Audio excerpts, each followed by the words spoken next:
Januari saya sudah dilantik di Bogor. Oh. Jadi salah satu kasubag di kepegawaian.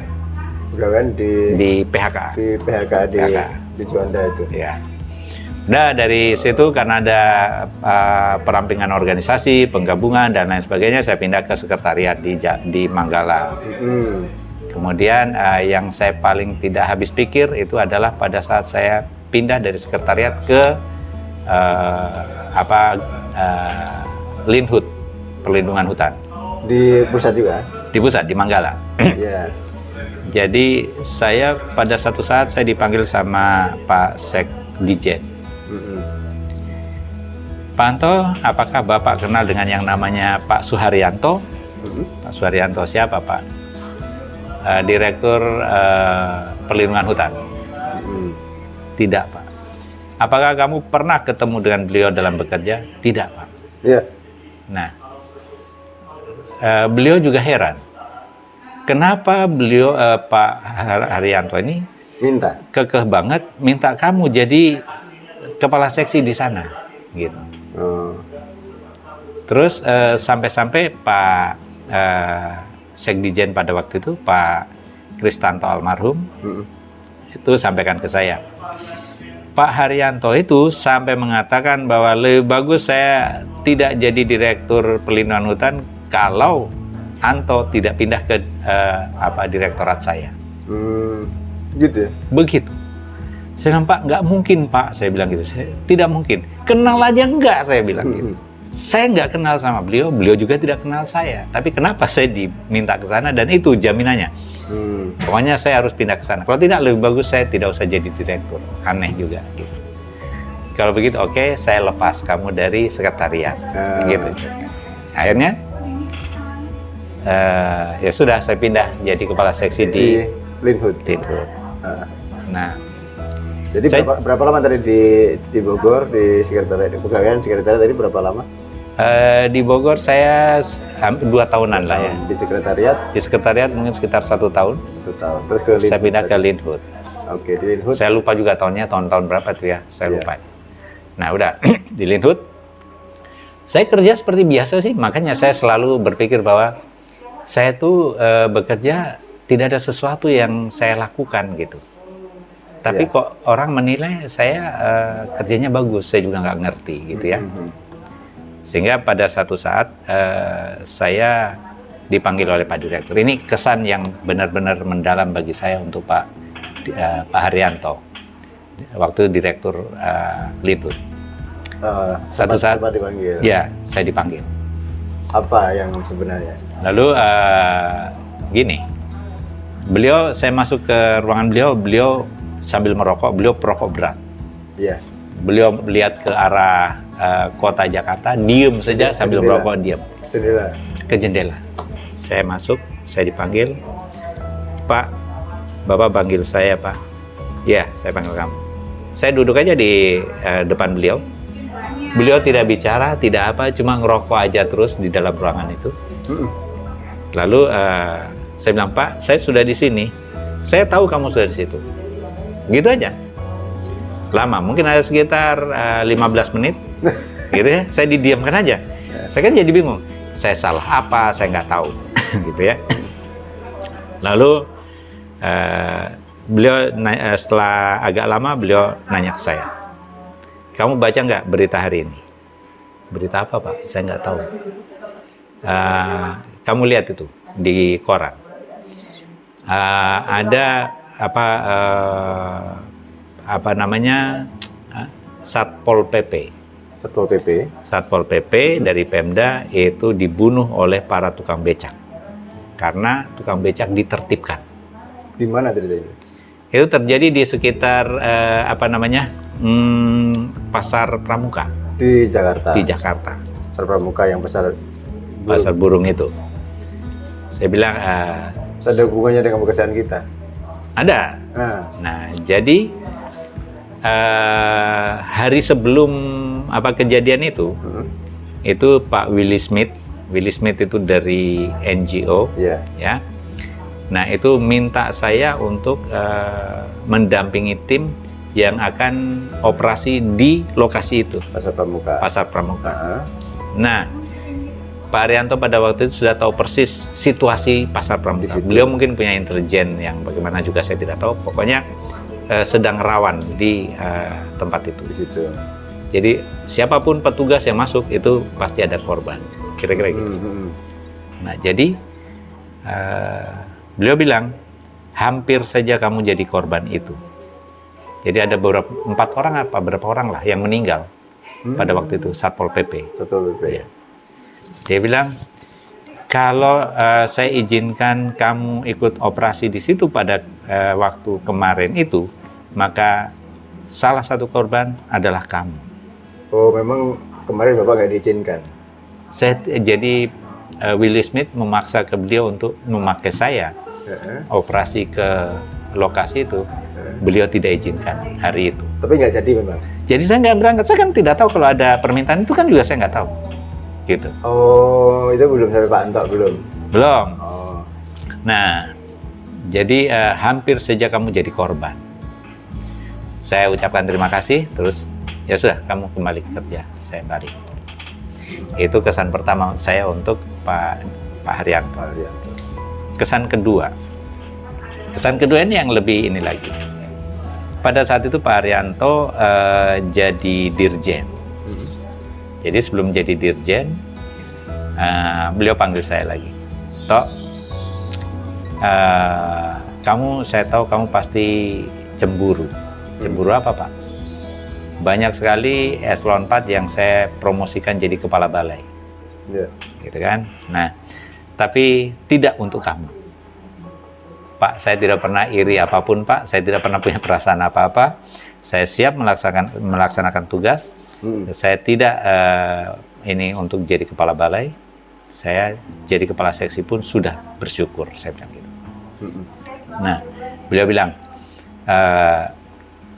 saatnya nanti baru kamu akan dipromosikan.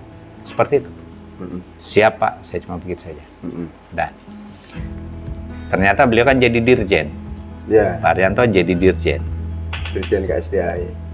PHKA. Dirjen PHKA. Ya. Nah, jadi pada waktu Direktur Jenderal Pelindungan Hutan dan Pelestarian Alam. Oke.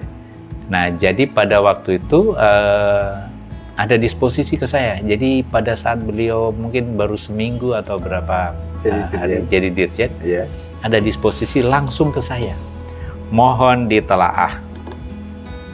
Saya kaget kan, disposisi kok langsung ke Anto gitu. Dari dirjen? Dari dirjen. Oh. Nah, ternyata di situ itu ada permohonan perpanjangan, lalu ada permohonan baru sebagai penangkar, sebagai eksportir gitu. Nah, disitulah di dalam berkas yang dikirimkan ke Pak Dirjen untuk ditandatangan, sudah siap tanda tangan.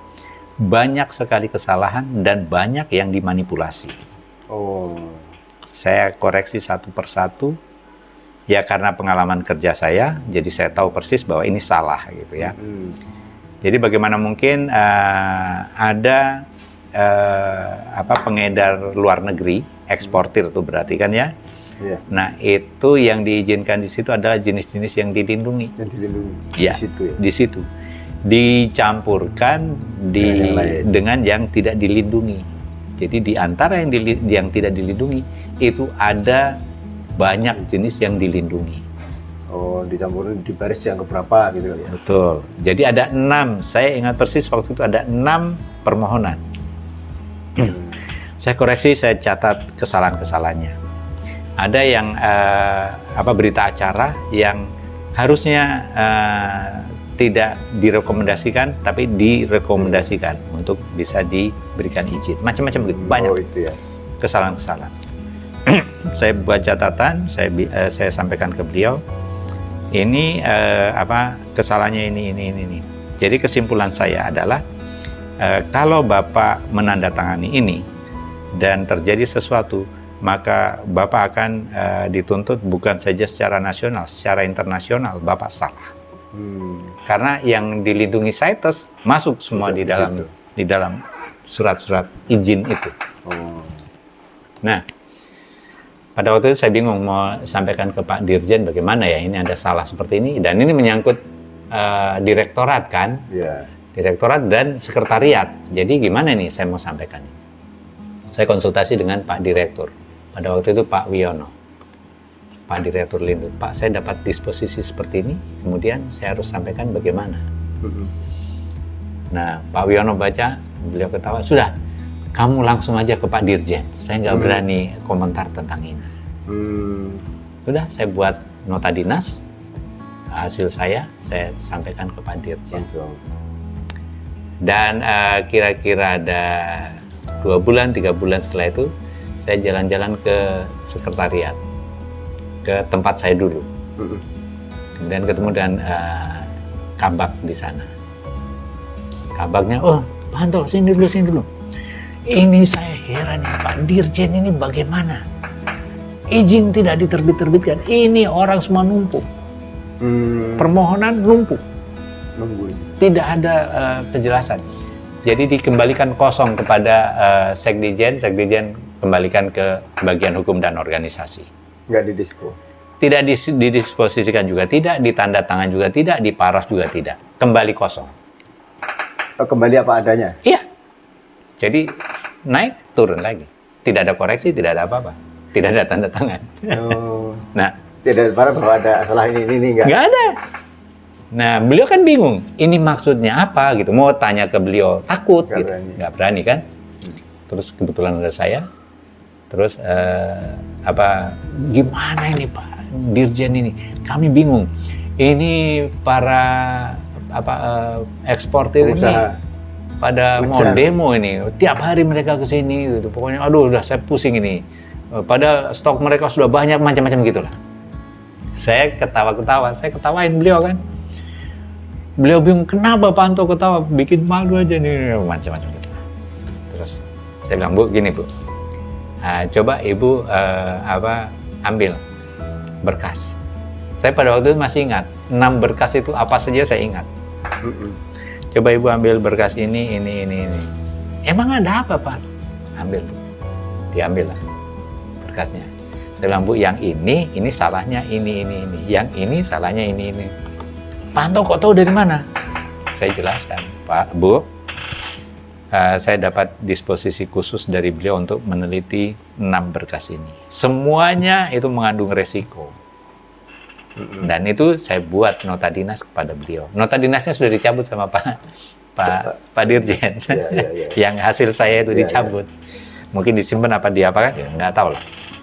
Nah, beliau lihat, oh iya bener ini. Loh ini bener.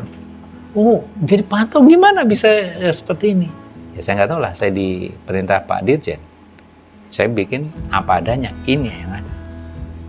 Pantes beliau tidak mau tanda tangan. Beliau di situ memang juga nggak koreksi ya? Mereka koreksi tapi kan tidak sampai detail jenis. Jenis. Jadi itu salahnya itu ada pada mereka menyisipkan jenis-jenis. Gitu kali ya? Kan jenis kan ada berapa banyak tuh ya, daftar jenis. Nah di situ disisip-sisipkan gitu loh Pak. Itu satu itu. Yang kedua, persyaratannya tidak memenuhi syarat, dibuat catatan verifikasi untuk berkas itu semuanya bagus semua, memenuhi syarat. Padahal tidak memenuhi syarat gitu loh Pak. Nah, seperti itu. Beliau kaget. Ya ampun, ini yang jadi masalah. Ya ini, mungkin ini saya bilang, karena catatan saya ini.